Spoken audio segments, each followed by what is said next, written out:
Let's quickly get you the updates that are now coming in on Liquorgate in the Delhi High Court. What has now been said that the court has now dictated the order, and a notice that has now been issued and a reply is expected to be filed, as the court says that the court is now passing an order of stay with regard to whatever remarks and the statements that have been made against the investigative agency and the officer. And as far as when it comes to SG Mehta submissions, Bhavtosh, if you can take us through what all has been said in the court as far as the CBI was challenging the trial court's discharge. In fact, our colleague Dipankar was inside the courtroom, and he has told us that Delhi High Court has issued notice to all 23 accused in this case. Delhi High Court has also said that all adverse remark that has been made about the Anti-Corruption Federal Probe Agency CBI and its investigating officer in this case will remain stayed.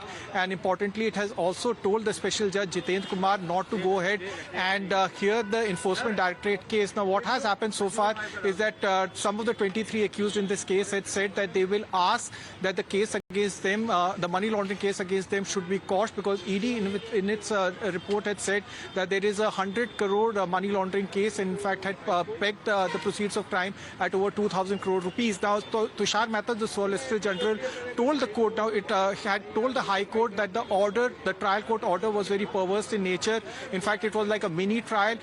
At the time of framing of charges, they should not have given such an adverse order against CBI. It should not have even, in fact, mentioned about the witnesses who have not even been examined.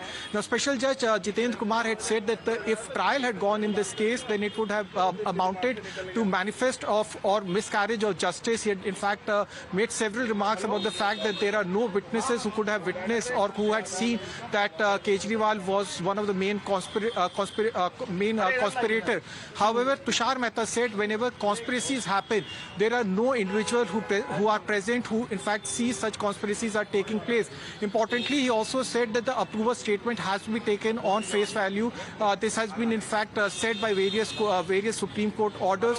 So it is a win-win situation for everyone. Notices have been issued to all the parties in this case, but no stay on the discharge has happened. As far as ED's case is concerned, that matter would not be heard by the special judge. So that means primarily the discharge or the relief that was given to Arvind Kejriwal and Manish Sisodia and the case that still remains in place?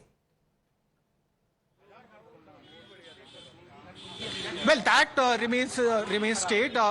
Discharge will continue. Discharge for all 23 accused, including the then Chief Minister Arvind Kejriwal, also Manish Sisodia. That's relief for Arvind Kejriwal and others. But as far as what they were expecting, that the money laundering case against them would also be quashed, that would not be happening till Monday, when the judge in this case will be again hearing this matter. But it clearly shows that the Solicitor General and CBI has decided to present its argument in a very, one can say, in a very forceful manner whenever this case would be heard in the Delhi High Court on next Monday. All right, Dipankar is also with us right now. Dipankar, both sides, as far as when it comes to these notices that have been issued and what have been the submissions that have been made on part of the CBI as well, and when are we looking at the case that would be taken up next by the court?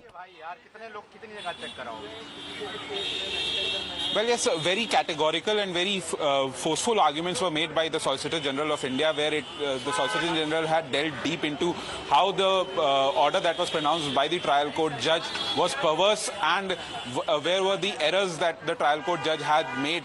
The Solicitor General had very categorically pointed out that the statements that have been recorded under Section 164 statements are very crucial statements that have not been taken into consideration, as well as the other evidences like the WhatsApp chat, the emails, the records of the hotels. All these were not taken into consideration by the trial court while pronouncing this discharge order. All these arguments were made by the Solicitor General of India, after taking into consideration all these arguments, the court had gone on to issue notices to all the accused persons and sought their response on the petition that has been filed.